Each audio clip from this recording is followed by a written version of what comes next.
Hello. You are about to go on a journey with me to see how I create my ceramic art. I am going to attempt to make a mug, and I am going to show you my progress of how I go about creating it. I will show you even any flaws that might occur or any mistakes I might make.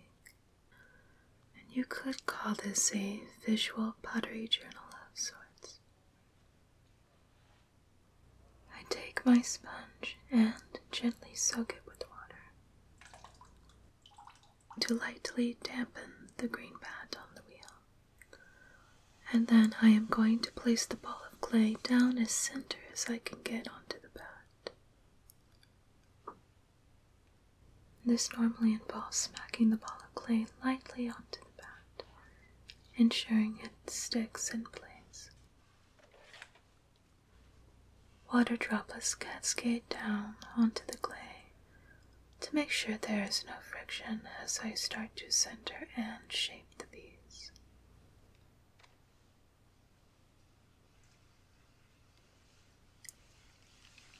Centering the clay takes a bit of upper body strength. You cannot allow the clay to control you. You must be in control to ensure it centers properly. It might be difficult at first, and it does take quite a bit of practice.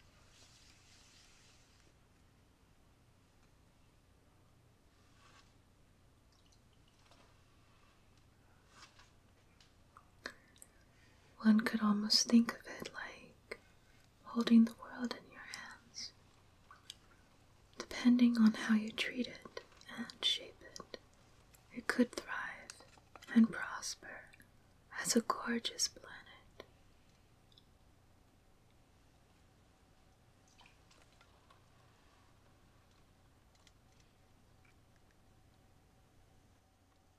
I am taking my time to shift the clay downwards and to evenly distribute it with water as I continue to center it.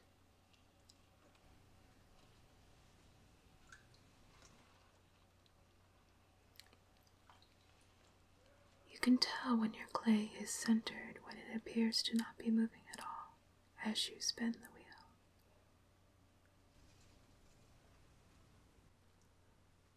Afterwards, I sometimes like to take the time to clean up the excess clay around the band.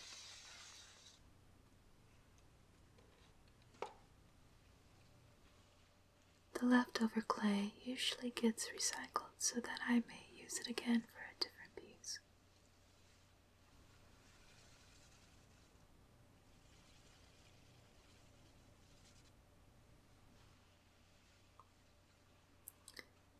The next step of throwing is to open the clay so that we may create the diameter and the inner space of the shape.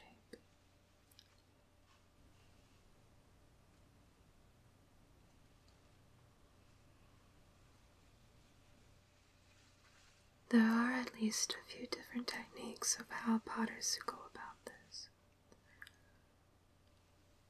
This more or less was how I went about it. Sometimes using my palms as well to steady the clay and try to keep it centered, to maintain its shape.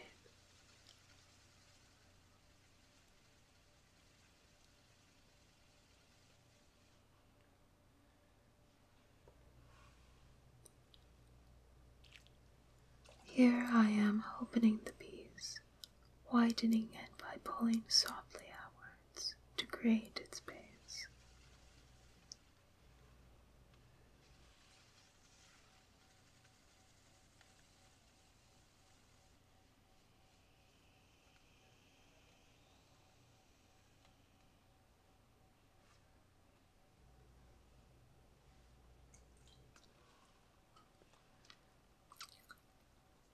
I also take some time to recenter the piece using my palms, holding it steady and concentrating. It is very important in general that the form does not become off-center whatsoever.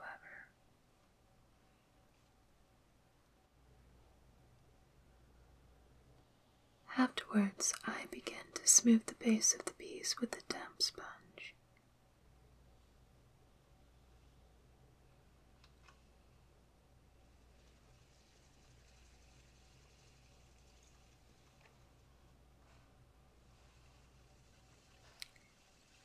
At this stage, I am coloring the piece just a little to prevent it from flaring outwards, as it will naturally want to do so once I begin to pull the shape upward.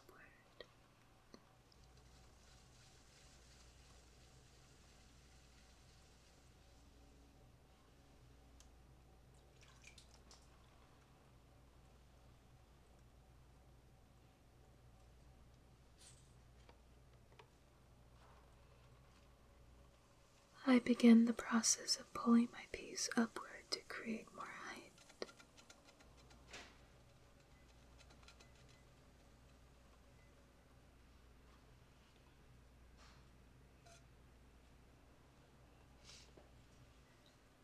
My ultimate goal at this time is to create an even cylinder before any other type of shaping occurs.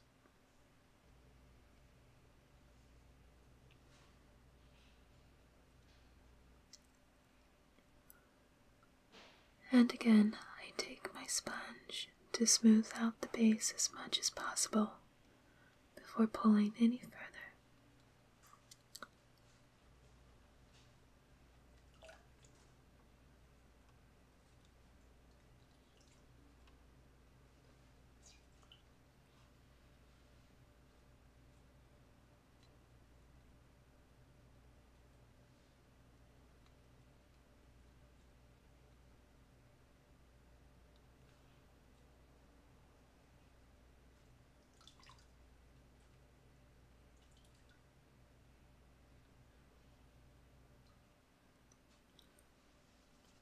I try to remember to color the rim of the pot before attempting to pull again. I also try to make the walls as even of thickness as I can during this process, using one of my fingers very gently against the rim to push the thickness downwards to even the walls.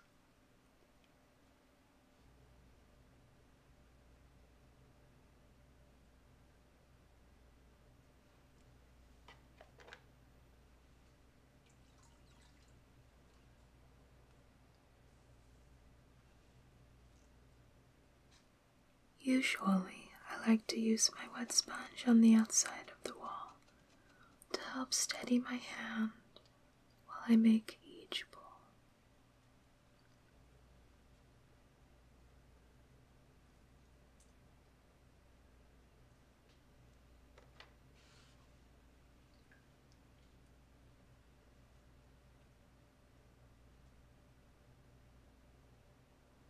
Making sure to color the rim afterwards.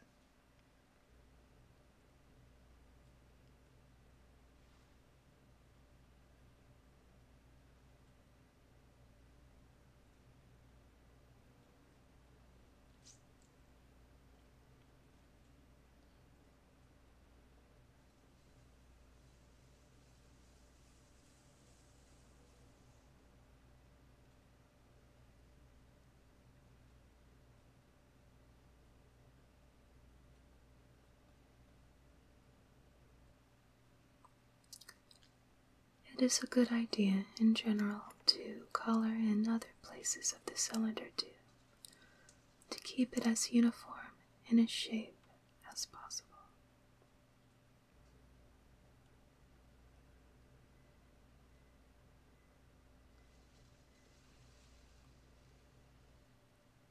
If you start shaping before you finish the cylinder, the walls of it will become weaker and weaker.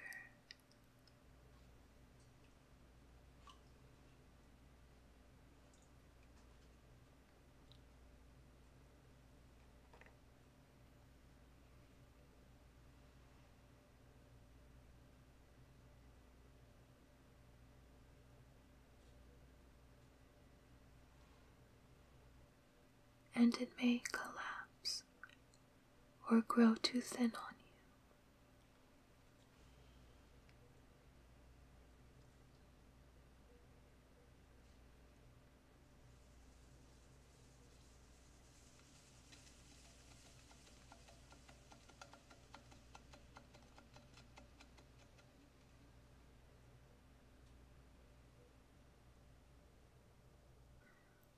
At some point, I noticed the very top starting to become uneven and wobble a little bit. I took my needle tool and I very carefully trimmed just a little bit off of the rim at the top to establish an even height again.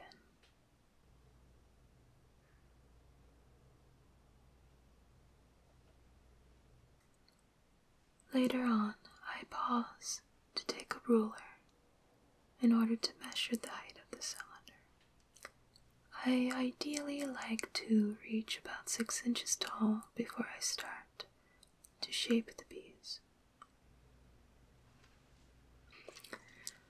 And this is just my own personal preference, of course, for creating a mug.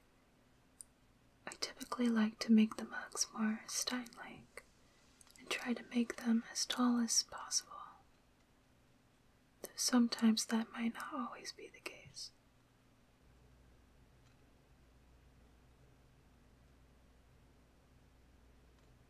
I do eventually run into a problem with the piece during one of my mini pools, and I realized that one part of the wall towards the bottom was getting thinner.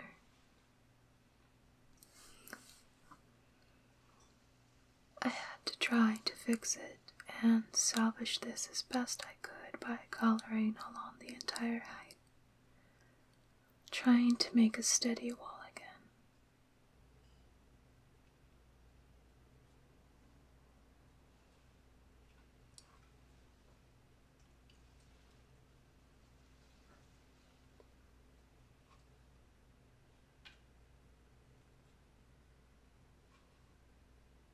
Along the way, I decide to pause again to remeasure the height.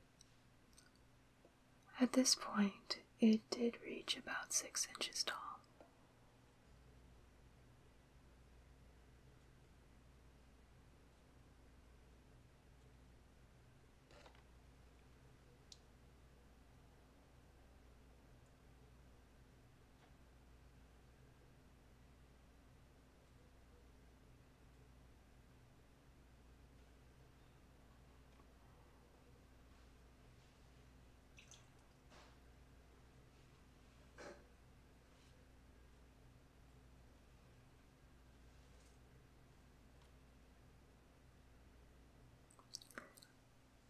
I begin the shaping stage of the throwing session with a shaping bowl.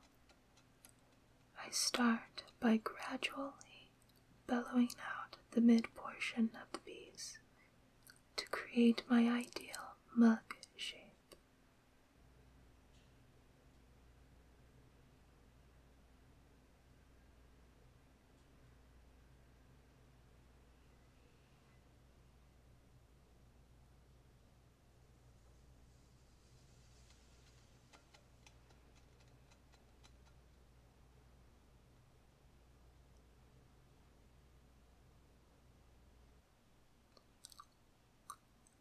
I realized shortly afterwards that part of the wall was thinning again, possibly from my mistake I made earlier.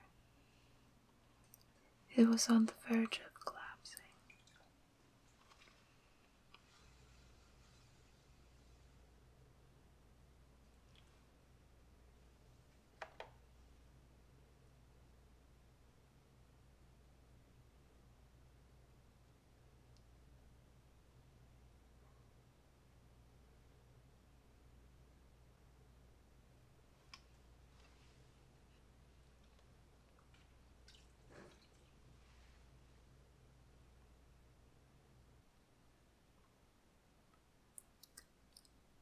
I took my sponge and I proceeded to try to save the form by trying to fix that part of the wall to be more aligned with the rest of the pot again.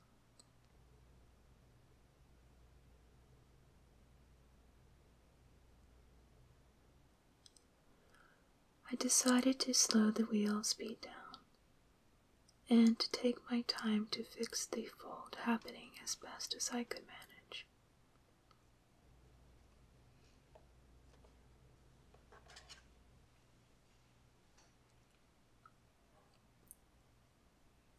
I then tried to use my metal rib tool. It did seem to help somewhat, though the inside of the piece now had a very tiny fold of sorts along the wall.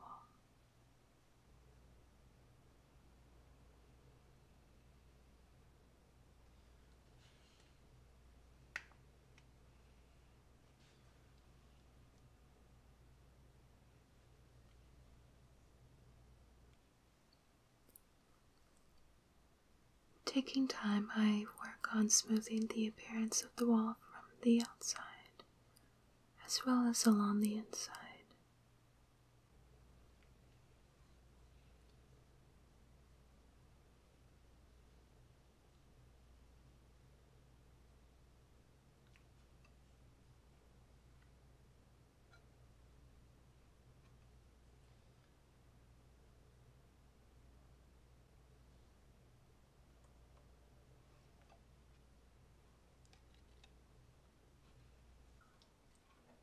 Eventually, the ruler makes another appearance. With all the shaping I have done, the height has now shrunk to slightly above 5 inches.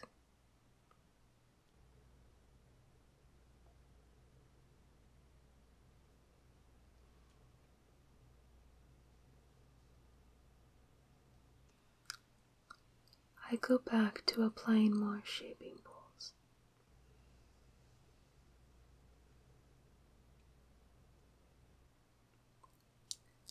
At this point, I knew this mug was going to be a bit wide and slightly shorter than what I'd like, but I still aimed to make the best of this situation.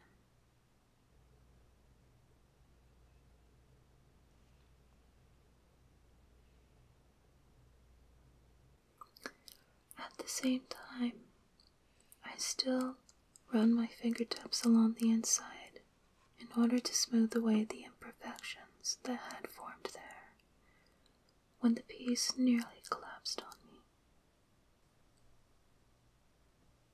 I reach for my metal rib tool again, and I start to clean up the excess slip off the form I created.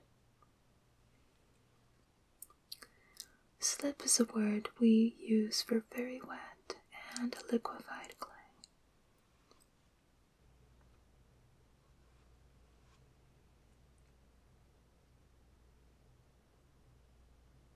It can also be used as a means of decoration and as a glue for attaching other parts to your form later on, such as a handle for a mug, for instance.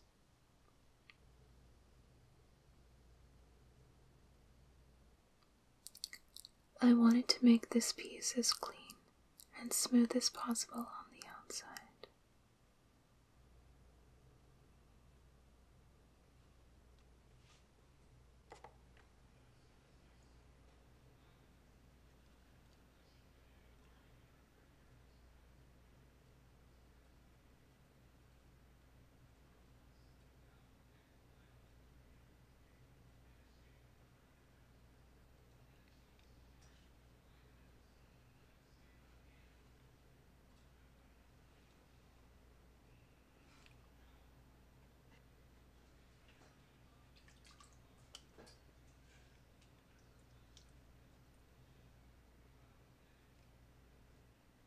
I take time as well to color a little bit of a neck to provide a more graceful curl to the shape of the mug.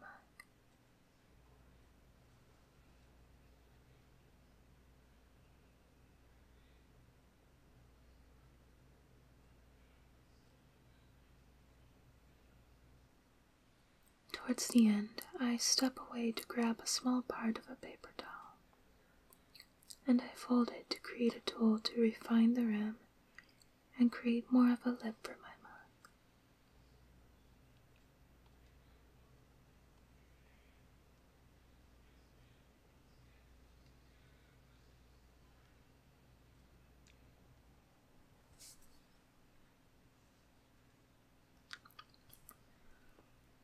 This helps to create a place where someone's mouth may naturally rest against it when they would like to take a drink from the cup.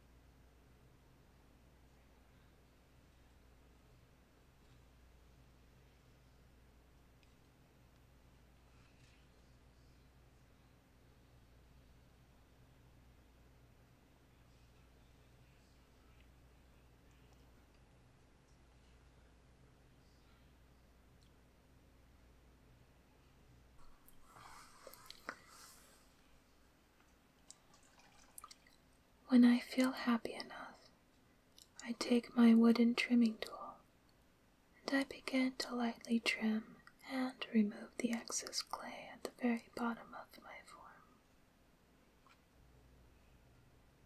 This also helps with creating a foot later on in another step, which I will show you in another video down the road.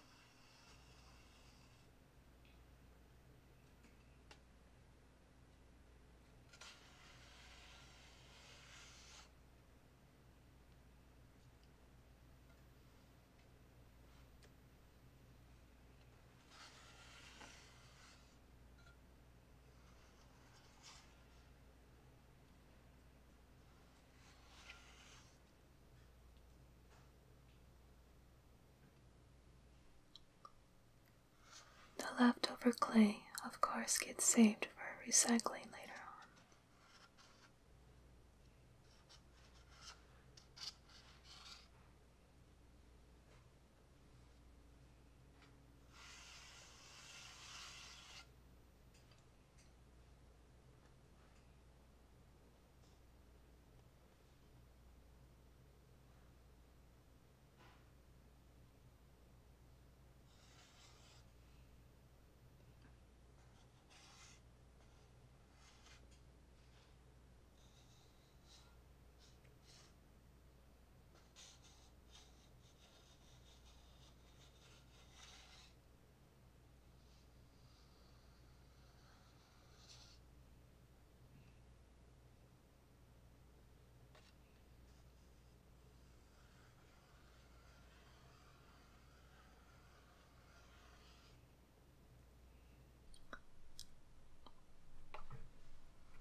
The final height for this mug, as it stands at this time, is almost 4.5 inches in height.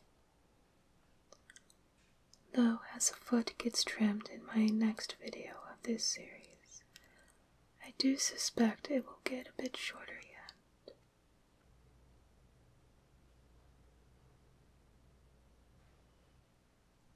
The last step is to take a wire tool in order to help separate the piece from the plastic bat.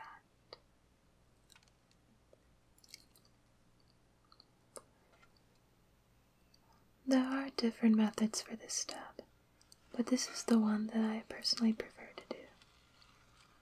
You have to be very slow and very careful while you do this, as you could easily injure yourself.